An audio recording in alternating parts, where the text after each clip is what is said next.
काय अर्थ आहे का? कुठल्या गोष्टी किती पर्यंत आणायच्या? बावनकुळे साहेबांनी याच्यावरती सविस्तरपणे स्पष्टीकरण दिलेलं आहे. त्यांनी त्यांची भूमिका मांडलेली आहे. संजय राऊतांना फक्त या सगळ्या गोष्टीचं राजकारण करायचं आहे, त्यामुळे त्याला काही फार महत्त्व देण्यात अर्थ आहे असं मला वाटत नाही. मी काय म्हणतो, मनोज जरांगे पुन्हा एकदा उपोषणाला कडक बसणार आहे, कसं पाहताय? बघा, जे राज्य सरकारला देणं होतं गरजेचं ते राज्य सरकारनं दिलेलं आहे. वेगळं आरक्षण मराठा समाजाला दिलेलं आहे आणि त्यामुळे आता ते आरक्षण टिकण्याच्या संदर्भामध्ये त्यांनी भूमिका घेतली पाहिजे. त्यांनी सरकारबरोबर ठामपणे उभं राहिलं पाहिजे, अशी भूमिका त्यांनी घेण्याची आवश्यकता आहे. ओबीसीतून आरक्षण ही जी मागणी आहे त्याला सरकारनं स्पष्टपणे नकार दिलेला आहे आणि वेगळं आरक्षण मराठा समाजाला दिलेलं आहे. जरांगे असं देखील म्हणतात की देवेंद्र फडणवीस मंत्रिमंडळामध्ये मंत्र्यांना काम करू देत नाही. तसं कोण मंत्री त्यांनी पुढे आणला पाहिजे ना, ज्या मंत्र्यांना ते काम करू देत नाहीत असं त्यांचं म्हणणं आहे. काही बोलायचं, कसंही बोलायचं. देवेंद्र फडणवीस साहेब सोडून त्यांच्याकडे दुसरा कुठला विषय नाही, त्यांच्याकडे कुठला अजेंडा नाही. मराठा समाजाच्या हितामध्ये जे काही बोलायचं ते त्यांनी बोलायला पाहिजे. कोण मंत्री ज्यांना काम करू दिलं नाही त्यांनी समोर आणलं पाहिजे.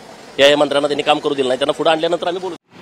व अशा प्रकारे मराठ्यांना आरक्षण हे सरकारने दिलेलं नाही असं वक्तव्य गोपीचंद पडळकर यांनी केलेलं आहे. व मनोज जरांगे पाटील हे काही बरळतात, त्यांना देवेंद्र फडणवीसशिवाय दुसरा विषय नाही असंही ते म्हणाले आहेत.